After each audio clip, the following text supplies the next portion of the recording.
Pinadeport ngayong umaga ang halos 70 Chinese na sangkot umano sa mga pogo. May unang balita live si Bam Alegre. Bam! Igan, good morning. 88 Chinese ang pinadeport ng Pilipinas pabalik sa Beijing, China ngayong umaga.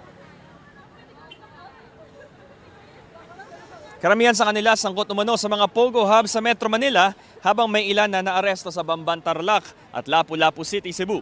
Pasado hating gabi nang ibiniyahe sila mula sa tanggapan ng Presidential Anti-Organized Crime Commission sa Pasay papunta rito sa NAIA Terminal 1. Lahat sila pawang may mga paglabag sa mga polisiya natin sa immigration.